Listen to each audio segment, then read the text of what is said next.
बिस्मिल्लाहिर्रहमानिर्रहीम। अस्सलाम वालेकुम। अम्मी मरियम ने घर में दाखिल होते ही पुरजोश आवाज़ में सलाम किया। उसके पीछे उसके दोनों बेटे भी थे। घर में मुकम्मल खामोशी छाई हुई थी। नानू कहाँ है? बच्चों ने मरियम से सवाल किया। उधर हूँ बेटा। मारिया बेगम ने किचन से बाहर आते हुए बच्चे लपक कर नानू से लिपट गए। मारिया बेगम ने बच्चों को खुद में समेट लिया और बारी बारी दोनों के माथे पर बोसा दिया। अरे हमारी बारी कब आएगी? अभी, या फिर ऐसे ही लाइन में लगे रहेंगे? मरियम ने नाज से कहा। बलूंगड़ो, तुम मुझे अपनी बेटी ही भुला दिया। नाजिया बेगम ने हंसते हुए कहा और मरियम को गले लगा लिया। मरियम ने मोहब्बत से अपनी माँ के हाथों का बोसा लिया। इतवार को इतनी खामोशी, सब कहाँ हैं? मरियम ने इतराफ़ का जायज़ा लेते हुए पूछा। तुम्हारे अब्बू करीबी मार्केट से सौदा सल्फ लेने गए हुए हैं। किरण के सर में दर्द है, वो अंदर लेटी हुई है। तुम्हारे भाई बच्चों को स्कूल छोड़ने गए हैं। मारिया बेगम ने फर्दन फर्दन सबके मुताल्लिक बताया। भाभी मैके चली गई। मैं तो पहले ही कॉल करके अपने आने की इत्तला दी थी। पूरा दिन बाद आई हूँ। मरियम कदरी खफा हुई। अगर मुझे मालूम होता कि मेरे आने की खबर सुनकर भाभी मैके चली जाएंगी तो मैं इत्तला ही ना देती। लाडली और जल्दबाजी मरियम एक ही सांस में बोलती चली गई। अरे बेटा, सांस तो लो, आते ही मूड ख़राब कर लिया। मारिया बेगम ने हंसते हुए कहा। मैंने तुम्हें बताया था कि तुम्हारी भाभी की बहन कोयटा से आई हुई है। परसों उसकी वापसी है। आज इतवार है। सब बहन भाई इकट्ठे होकर वक्त गुजार रहे हैं। बाकी तो इसी शहर में होते हैं। ये बहन कोयटा में रहती है। परवीन बेचारी रोज़ रोज़ तो नहीं आती। तुम्हारी भाभी तो कह रही थी कि आज मरियम आ रही है, मैं शाम को चली जाऊंगी। रात के खाने पर सब बहन भाइयों से मुलाकात हो जाएगी। मैंने बहू से कहा, तुम चली जाओ, मरियम नाराज़ नहीं होगी। मेरी बेटी समझदार है, रिश्ते जोड़ना खूब जानती है। मारिया बेगम ने बेटी की बदगुमानी दूर करते हुए नरमी से समझाया और साथ ही मोहब्बत भरे अंदाज में थोड़ा मक्खन भी लगा दिया। वो तो मैं वाकई हूँ, सदा की जल्दबाज मरियम ने मुस्कुराते हुए कहा। अपना दाव चलता देखकर मारिया बेगम भी मतानत से मुस्कुरा दी। मारिया बेगम और फरीद साहब के 3 बच्चों में मरियम सबसे बड़ी थी। उसके बाद यासिर और फिर किरण का नंबर आता था। मरियम ना सिर्फ ननहाल बल्कि ददहाल में भी पहली बच्ची होने की वजह से बहुत लाडली रही। सोने पे सुहागा, ससुराल भी इकलौती बहू होने की वजह से उसे बड़ी अहमियत हासिल हुई। इसी वजह से बाज़ औक़ात इसमें खुद पसंदी आ जाती थी। दोपहर के खाने में मारिया बेगम और किरण ने बहुत एहतमाम से खाना तैयार किया। चिकन बिरयानी, साथ में बच्चों की पसंदीदा रस मलाई, रायता और सलाद समेत कई लवाज़मात और मारिया बेगम के हाथों की नरम नरम छिलकियों वाली रोटियां। सबने खूब सैर होकर खाया। खाने के बाद बच्चे और किरण मोबाइल पर मसरूफ़ हो गए। फरीद साहब किलूले के लिए अपने कमरे में चले गए। मारिया बेगम बर्तन धोने के इरादे से बावर्ची खाने की तरफ बढ़ी तो मरियम उनका हाथ पकड़कर साथ बिठा लिया। अरे अम्मी, बैठें तो सही, बर्तन बाद में धुल जाएंगे। हम माँ बेटी कुछ गपशप कर लेते हैं। मारिया बेगम खामोशी से बैठ गईं। अम्मी, आपको मालूम है इस दफ़ा मेरी सास अपनी तीनों बेटियों, दामादों और नवासों के लिए गर्मियों के कपड़े भिजवा रही है, वो भी मशहूर लॉन ब्रांड्स के। और भी बहुत सी चीज़ें आ रही हैं। अम्मी, आप भी इस बार मेरे सूट के साथ फाहद के लिए भी एक सूट भिजवा दें। अपने नवासों के लिए तो आप ज़रूर कुछ भेजेंगी ना। आखिरकार मरियम ने बात कह ही दी। बेटा, तुम्हारे ससुराल और मैके के माशी हालात में बहुत फ़र्क है। तुम्हारी सास को तुम्हारे महरूम ससुर की पेंशन के साथ मार्केट में मौजूदा 4 दुकानों का किराया भी मिलता है। अहमद भी अच्छी पोस्ट पर है। उसकी तनख्वाह तुम्हारे अब्बू और यासिर की तनख्वाह से कई गुना ज़्यादा है। वो सब हैसियत वाले लोग हैं, हमारे उनसे क्या मुकाबला।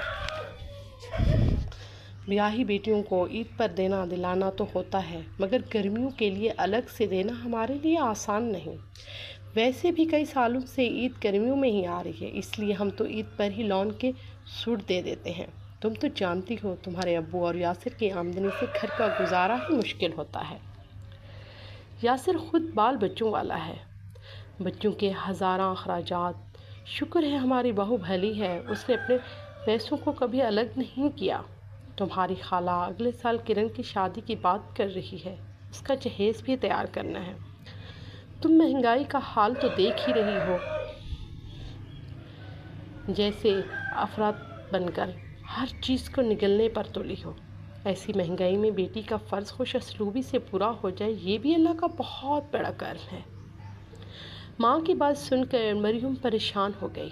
امی، میری ساس کیا کہیں گی؟ ایک ہی پیاری بہو ہے، اور اگر ایسے بھی گفٹ نہ دے سکے تو میری ساس 3 بیٹیوں کو اتنا کچھ دیتی ہیں۔ مریم کی سوئی وہیں اٹکی ہوئی تھی۔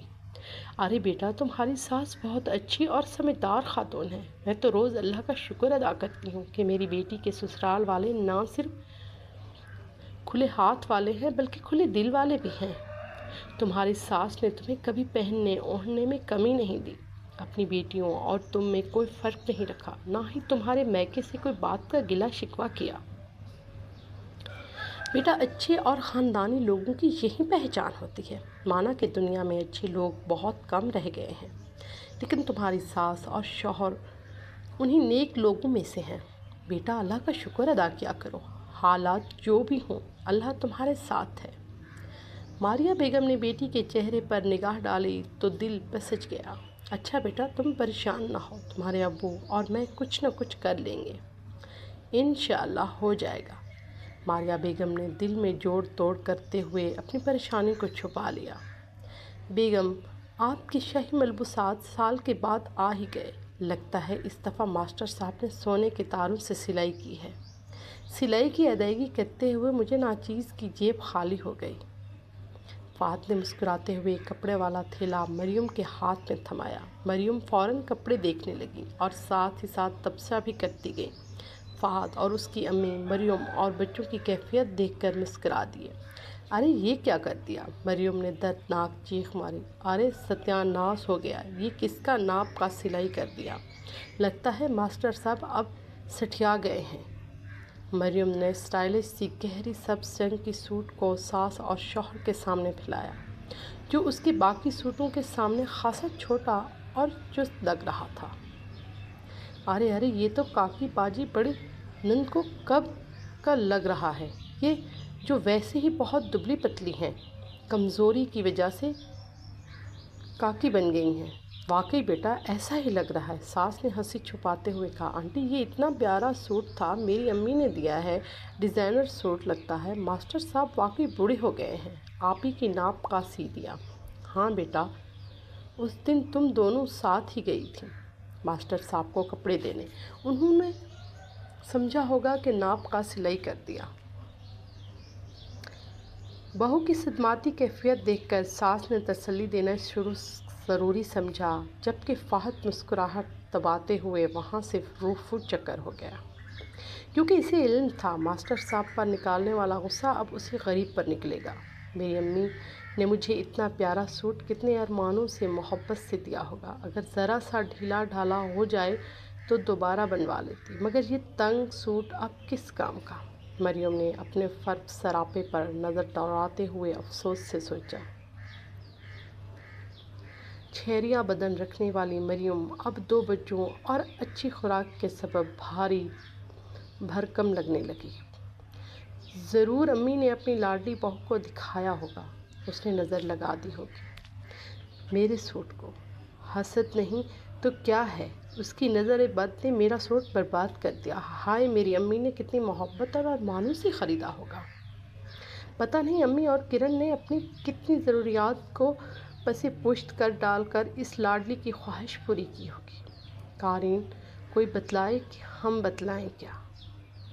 ہمارے چینل کو سبسکرائب کیجیے گا اور کمنٹ میں بھی بتائیے گا کہ آپ کو ہماری ویڈیو کیسی لگتی ہیں۔ شکریہ۔